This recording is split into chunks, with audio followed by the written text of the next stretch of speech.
35,000 ton cargo load ചെയ്യുന്ന ഈ കപ്പൽ ഹോൾഡ് ചെയ്യുന്നത് ഈ കുഞ്ഞൻ ആങ്കർ. അപ്പൊ നമുക്ക് ആങ്കർ ഡ്രോപ്പ് ചെയ്താലോ? വീഡിയോയിലേക്ക് പോവാം. ആദ്യം തന്നെ നമ്മൾ ഹോസ് പൈപ്പിന്റെ ഗ്രില്ല് മൂവ് ചെയ്യുന്നു. അതിനുശേഷം ബോ സ്റ്റോപ്പർ റിമൂവ് ചെയ്യുന്നു. സ്പെർലിംഗ് പൈപ്പിൽ ഉണ്ടായിരുന്ന കവറുകളും റിമൂവ് ചെയ്തു. ചെയിൻ ലോക്കറിൽ നിന്നും ചെയിൻ പുറത്തേക്ക് വരുന്നത് ആ പൈപ്പ് വഴിയാണ്. ആങ്കർ ഡ്രോപ്പ് ചെയ്യാൻ നമ്മൾ റെഡിയാണെന്ന് റിപ്പോർട്ട് ചെയ്താൽ ക്യാപ്റ്റന്റെ ഓർഡർ വരും. ഓർഡർ ലഭിച്ചാൽ ഉടൻ തന്നെ നമ്മൾ ആങ്കറിന്റെ ബ്രേക്ക് റിലീസ് ചെയ്യും. ബ്രേക്ക് റിലീസ് ചെയ്താൽ ഉടൻ തന്നെ ആങ്കർ സീബഡിനെ ലക്ഷ്യമാക്കി അതിവേഗത്തിൽ കുതിക്കും. എല്ലാവിധ സേഫ്റ്റി പ്രിക്കോഷനുകളോടും കൂടിയാണ് നമ്മൾ ഈ കൃത്യം നിർവഹിക്കുന്നത്. ഇതാണ് ഹോസ് പൈപ്പ്. ആങ്കർ ചെയിൻ ഷിപ്പിൽ നിന്നും കടലിലേക്ക് കുതിക്കുന്ന പാസേജ് ആണ് ഇത്.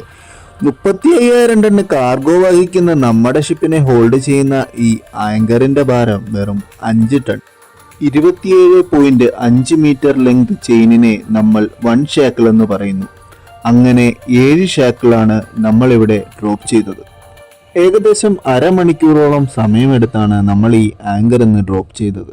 സാധാരണയായി ഒരു സ്ഥലത്ത് കുറേ സമയം സ്റ്റേ ചെയ്യാൻ വേണ്ടിയാണ് നമ്മൾ ആങ്കർ ഡ്രോപ്പ് ചെയ്യാറ്. ആങ്കർ ഡ്രോപ്പ് ചെയ്തതിന് ശേഷം പഴയ പൊസിഷനിലേക്ക് ബോ സ്റ്റോപ്പറിനെ തിരിച്ചിടുന്നു, ബ്രേക്ക് ടൈറ്റ് ചെയ്യുന്നു.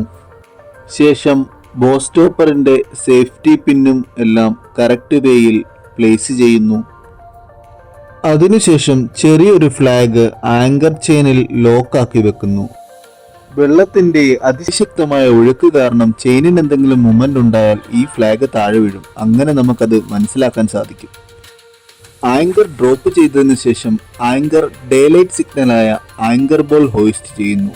ഇതിലൂടെ മറ്റു വെസലുകൾക്ക് മനസ്സിലാകുന്നു നമ്മൾ ആങ്കർ ഡ്രോപ്പ് ചെയ്തിരിക്കുകയാണെന്ന്. ശേഷം ഹോസ് പൈപ്പിന്റെ ഗ്രില്ല് പഴയ പൊസിഷനിലേക്ക് തിരിച്ചിടുന്നു. അതിനുശേഷം ആങ്കർ ബ്രോട്ടപ്പ് ആയോ ഇല്ലയോ എന്നറിയാൻ വേണ്ടി വെയിറ്റ് ചെയ്യുന്നു. അതായത് കടലിന്റെ അടിത്തട്ടിൽ നമ്മുടെ ആങ്കർ നല്ല രീതിയിൽ ഹോൾഡ് ആയിട്ടുണ്ടോ ഇല്ലയോ എന്ന് ഉറപ്പുവരുത്താൻ വേണ്ടി വെയിറ്റ് ചെയ്യുന്നു. അങ്ങനെ നമ്മുടെ ആങ്കർ ബ്രോട്ടപ്പ് ആയിരിക്കുകയാണ്. അടുത്ത വീഡിയോയിൽ കാണുന്നിടം വരെ ബൈ ബൈ.